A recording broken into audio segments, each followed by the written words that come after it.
Well, around that time, as you're blowing up, you were a spokesman for Nike and Coca-Cola.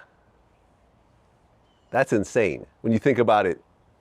What it takes to get a Nike or a Coca-Cola ad these days. All it takes to get a Nike or a Coca-Cola ad is to be on every front page of every magazine and every television and have a #1 hit and be on MTV and the #1 video, and then, hey, everybody's looking at this. Let's just hang a logo over his head like he's a NASCAR driver and stick our sticker up there with him. Now it's, that back then it was Coca-Cola and all them. Now it's Coca-Cola and all them, and I got Home Depots and Lowe's and I got all the other ones. There's a bunch of stickers around anybody that people are looking at. And you have to look at it like it's a sponsorship for NASCAR. Look at all the stickers that are on those NASCARs or Formula One. Look at the cars. Look at the stickers. Every sticker. They didn't just say, hey, I like stickers. I'm going to put a sticker on here. They're paying checks for that. Them stickers are getting checks. Like, how big were the checks from Nike and Coca-Cola? Oh, I don't remember, but they were, man, money flows in like a faucet left on. If you were to just eyeball it, hundreds of millions. You're talking major sponsorship. That's you're what talking I'm saying. At one point bigger than anybody. I was bigger than anybody at one point. There was nothing bigger than Vanilla Ice. Still got the #1 sold record in the history of the world. How can you get bigger than that? The impact is unbelievable. I look back on it, and believe me, I have no ego at all whatsoever. I lost it a long time ago, but I look back at it and go, holy shit. 500 million records? Yeah. Are you kidding me? I didn't have a crystal ball. I didn't know all that was going to happen. Yeah. I didn't know it was going to be an anthem. Years later, though, like in 2007, Nike released a Vanilla Ice shoe in their Fallen Heroes pack. Yeah. Right? Yeah, I have some inside. Right. But at the time, you didn't have your own sneaker from Nike or anything else. They just basically was a sponsorship. Yep. Got it.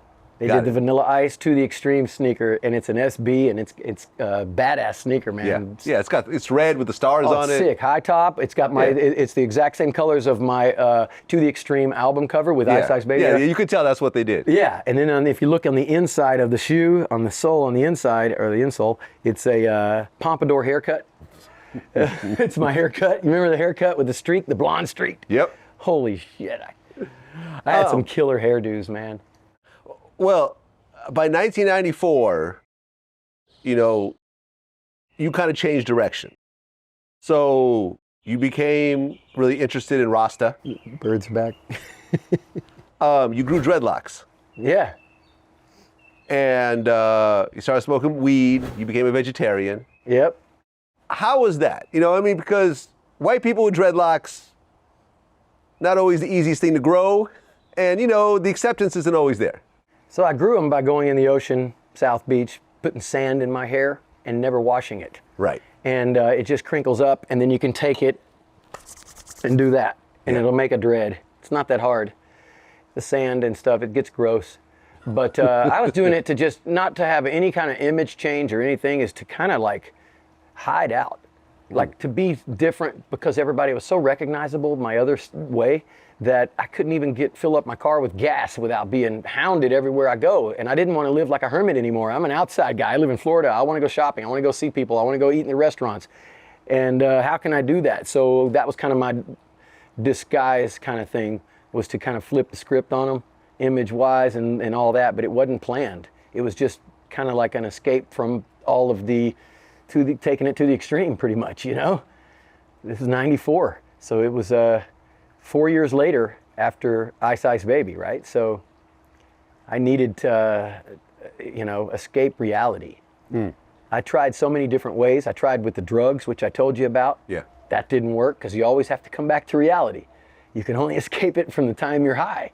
When you come back to reality, you're like, there it is, reality. So fuck, that don't work. Quit that shit. That's a dumb option.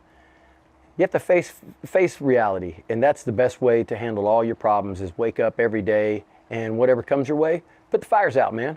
Be a good person, enjoy your life, spread that love to everybody. That's what I do. I'm a very positive beacon, and I go around every day trying to help people out and show them that smiles are contagious. Don't take things so serious. I try not to be the therapy guy for too many people, but words of wisdom are very helpful. My mom gave them to me. Throughout the years, I can give you so many words of wisdom, little phrases and stuff. Like I told you about life, liberty, and the pursuit of happiness, things like that. My mom was so good with it. My mom said, keep your dancing shoes on through life. You'll never take anything too serious. You'll be in great shape. And if you surround yourself with people who are dancing, you'll always be happy. I said, why, Mom? She goes, because you can't dance if you're miserable. There Mom, you go. I got so many fucking wisdom from my mom, you know, so much. It's unreal.